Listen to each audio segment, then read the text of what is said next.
Games Workshop just celebrated 40 years of Warhammer, and to honor this anniversary, they revealed a lot of new models. Some of them extremely surprising. But without a doubt, the biggest reveal of the weekend was also the most dangerous. See, Games Workshop showed us something that has huge ramifications for all of Warhammer, but I haven't really seen anybody talking about it. And I gotta be honest, this should worry everyone, because it's massive. But to talk about that, we need to first talk about the new models that have just been revealed this weekend, especially considering that my streams seem to be getting taken down recently. They're trying to stop this information, folks, but no one can stop Kid Charlemagne. He said he'd returned. He couldn't be silenced. Kid Charlemagne is back on the air. So let's start where Games Workshop started. Warhammer 40k. Right, that was their first game, right? Foreshadowing. Well, they started with 40k in the stream at least, and the first thing they actually showed off was a brand new Necron model. This was pretty much expected. Necrons and AdMech are the next two armies on the roadmap that GW released at the beginning of 10th, so we know that these guys are going to be the ones getting the next updates. Now, Necrons didn't get much shown off here, just Emotech, the Stormlord. I think the Emotech. Isn't this the bad guy from The Mummy? Sadly, no giant face made out of sand. Or in this case, I guess, metal nanites. It's an update to an older model. Here he is standing on his little plinth, and you can tell that this is indeed a Warhammer 40k model. Tactical rock, check. Cape, check. I think he looks cool, nothing particularly noteworthy. I like his digital cape, I gotta say. The right color scheme will make it really, really pop, but otherwise he just seems fine. He's a nice update to an older model, and he looks like he's gesturing to the opponent with his little pinky finger. A very refined character. Smash. Then we've got, surprise, surprise, a new AdMech unit. And this is going to be a really controversial section. Everyone is calling this model the worst Games Workshop model ever made. And I think I'm going to get a lot of hate for this, but I love it. I actually really like this new model. I'm sorry, I think he's great. He is a sniper on giant stilts. I mean, I don't understand. Why are people not in love with this? People are ragging on this model so hard. When I was live streaming the reveals, my chat descended into so much hate at his arrival. I was seriously concerned, but I really like it. It reminds me of the tall boys in Dishonored. And look, I think he does look goofy. I get that, but that's kind of the vibe of AdMech. AdMech are goofy. They're a goofy faction. They're like little mad scientist boys. This doesn't feel out of place at all, and I think he looks great from a distance. He's got a really notable silhouette. You'll know exactly what you're up against if you're playing against them. Lovely jubbly, just the kind of silliness that 40k is renowned for.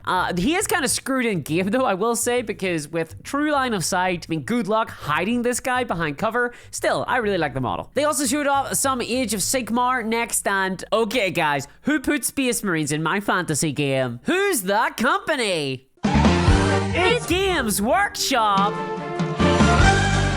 Yeah, so Games Workshop showed off a Space Marine on a dragon for Age of Sigmar. This is, of course, a Stormcast Eternal model, and I think it looks okay. It looks kind of neat, I guess. I think the dragon looks fine. I'm not a fan of the pose though. It looks kind of hunched over, and I sort of hate the massive scenic base that it comes with. Age of Sigmar already has so many centerpiece models. It feels like that's the entire focus of the game, and this is just another one of those in a long list. The actual Stormcast Eternal guy, the chaplain or whatever he is, he looks cool, but I gotta say I'm not the biggest fan. Looks fine. This is a pass for me. Then Games Workshop showed off this monstrosity. It's a Dryad dude on a bug, and many people are really into this. Everyone seems to be loving this model, but I'm from Buenos Aires, and I say kill them all. Aim for the nerve stem and put it down for good.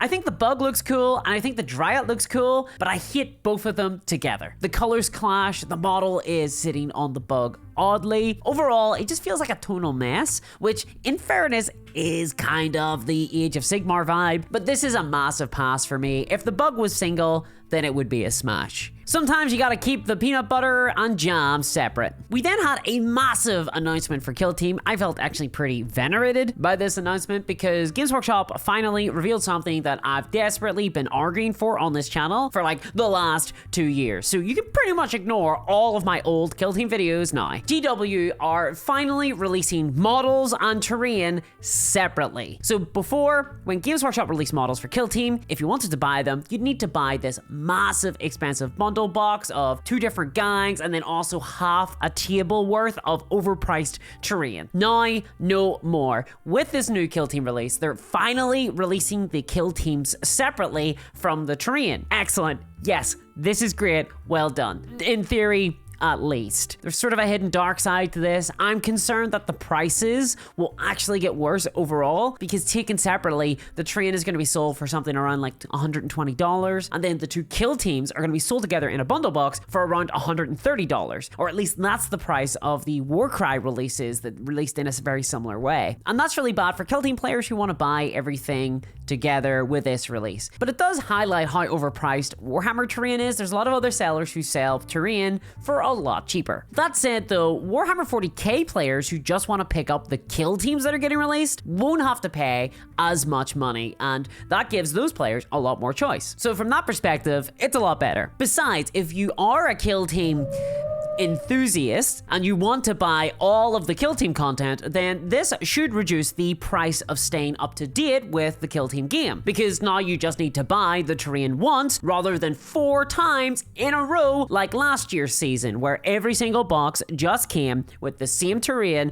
over and over and over again. Okay, so there's a couple of little changes here and there, but it was basically the same terrain sets. So overall, I do like this change. I think it's better for consumers and players. It offers a lot more choice, and I also like the terrain a lot too. People are ragging on this as well. They're saying it's very plain. I think it's meant to be an ocean oil rig. It does look very generic, and I know that a lot of people are going to be disappointed in that. It's not what they're looking for Warhammer, but I think what's so good about it is exactly that it's so generic, because it means that it's going to fit any table. This terrain will work perfectly for Necromunda or Kill Team or Space Weirdos or 12 Parsecs from Home, one-page rules, or any other game really, even modern style games. And I play a whole lot of different games, so that's a massive win for me. That's great for my general collection, and I would be genuinely tempted to buy this depending on the price, whereas a lot of the other Kill Team terrain just didn't interest me. That said, all of the stuff shown for Kill Team, I don't think should have been a Kill Team release. I don't really get it, especially the models that they showed alongside this terrain. So here are the first models that were shown for Kill Team. These are the Striking Scorpions for the Eldari faction. And I hate to say this, I really do, but I found these new models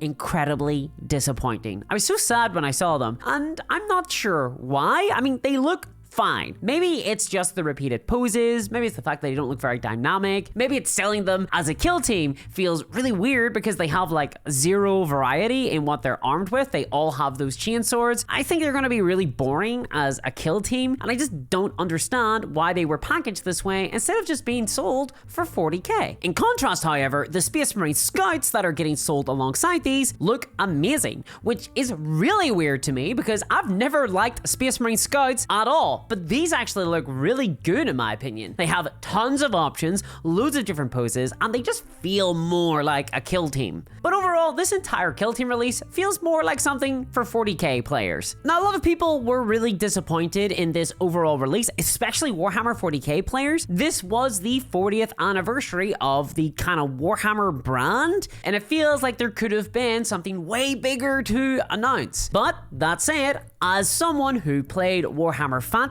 back in the olden days and is really looking forward to the old world, we did get a huge amount of information for Old World and a bunch of reveals. The only issue is that this is where all the problems lie going forward for Games Workshop. And I hate to say that. I am really worried for Old World, and this preview just cemented those concerns. So firstly, the good. I love the new Pretonia models that Games Workshop showed off. They look absolutely fantastic. Here's the Duke on the Pegasus. I think he looks amazing. He really is stunningly good. I adore the lance, the customization that they've shown off, the different options, all the different head options. It just looks great. He looks extremely ducal.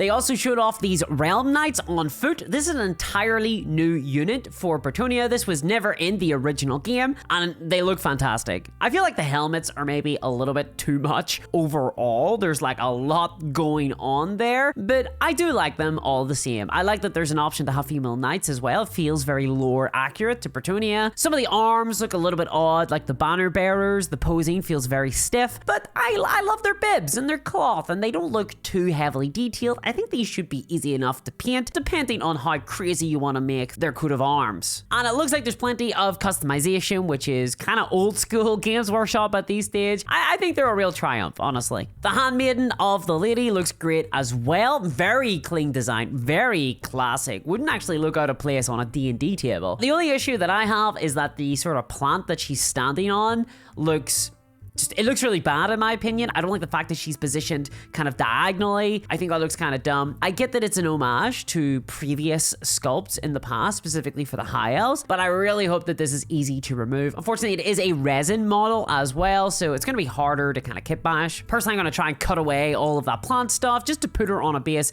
standing like a, a normal person. And then we get to the older models. They showed us what the actual Bretonnian army is going to look like outside of hero units and elites. And uh-oh, Houston, we have a problem. Okay, so here's the deal. I love all of the older models. I think they look great. The Pegasus Knights, for example, still hold up. The Knights of the Realm still look fantastic. Both of these are going to be available to buy. I love them. I think they're filled with character. The Old Men-at-Arms and the Peasant Bowmen, though, I think are going to put off a lot of newer players. These are incredibly old school, and I love them for that. I mean, I played with these models back when they were, still relevant, and I think they look good, but stylistically, they are very different from contemporary Games Workshop models, and I've already seen a lot of people online mocking them. I've seen a lot of criticism of them, people saying they're bad, and I've seen a lot of accusations that the game is dead on arrival, and that really, really worries me, because as much as I've loved everything shown so far, literally, I was never going to run a Bretonnian army in the old world until this stream. I think this stream might have convinced me to buy into Bretonnia, but the game itself, the old world, it lives or dies based on whether or not it is able to appeal to the demographic of people that played the video game Total War Warhammer and fell in love with the Warhammer Fantasy setting. Why else does this game exist if not for the fact that Warhammer Fantasy as an IP had a massive resurgence in the 2010s because of the popularity of Total War Warhammer? And the game does not seem to be getting aimed at that demographic at all. Instead, it seems to be focused on trying to get those like me who are nostalgic for the old Warhammer Fantasy days. But I don't think that the game can survive just on nostalgia. I think we need a new generation of players to get into the game. But what have Games Workshop shown us? They've shown us some really cool plastic models, but most of the reveals have been resin miniatures, awkward, hard to work with, new players hate them, and now they're showing us old plastic sculpts that I think will put off newer people. And honestly, this combination feels like a death sentence to me. But this seems to be the direction they're going, and at the very least, I hope the models are cheap, because Warhammer Total War fans are not going to pay $60 for 5 models. I'm sorry, they just won't. That's far too high.